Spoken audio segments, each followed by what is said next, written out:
మరి వైఎస్ జగన్మోహన్ రెడ్డి చనిపోయిన తండ్రి పేరుతో ఏం పెట్టాడు? పార్టీ పెట్టాడు. ఎందుకు? జనాల్ని దోచుకోవడానికి. అభివృద్ధి చేయటం రాదు, రాజధాని కట్టలేడు, పోలవరం పూర్తి చేయలేడు, ప్రత్యేక హోదా తీసుకురాలేడు, కనీసం చూసి చదవటం కూడా చేత కాదు. అలాంటి వాడికి ఓటెలా వేస్తారా? ఫ్రీగా డబ్బులు ఇస్తా ఉన్నారని. రే సీను, నువ్వు రోజు మందు అవుతావే, ఆ మందు క్వార్టర్ రేటు గతంలో ఎంత ఉండేదిరా? 80 రూపాయలండి. మరి అదే మందు ఇప్పుడు ఎంతరా? 200 అండి. ఎంత పెరిగింది? 120 రూపాయలండి. అంటే నెలకి ఎంత పెరిగినట్టు? 3600 అండి. మరి ఏడాదికి ఎంత పెరిగినట్టు? 43,200 అండి. మరి 5 ఏళ్లలో ఎంత పెరిగినట్టు? 2,16,000 అండి. అయ్య బాబోయ్. చూసారా?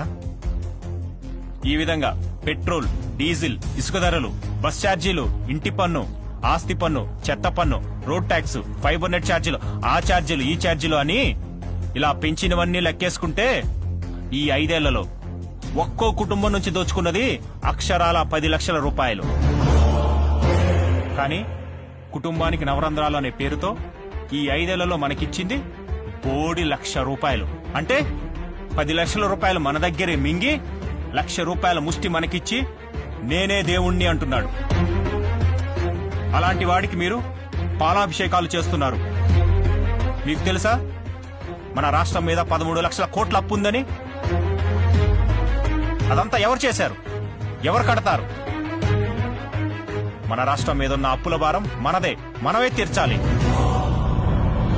రామన్న, నీ సంపాదన ఎంత? 20,000 రూపాయలు బాబు. నీ కొడుకు సంపాదన? 50,000. నీ కూతురు సంపాదన? 30,000. మొత్తం 1 లక్ష. అవును. నువ్వెప్పుడైనా అప్పు చేసావా? అప్పు చేయాల్సినంత అవసరమేమీ రాలేదు బాబు మాకు. ఎందుకు రాలేదు? సంపాదన సరిపోతుందిగా, అప్పు చేయాల్సిన అవసరమేముంది? చూసారా? సంపాదన సరిపడా ఉంటే అప్పుతో అవసరమే లేదు. మరి మన రాష్ట్రానికి ఎందుకింత అప్పయింది?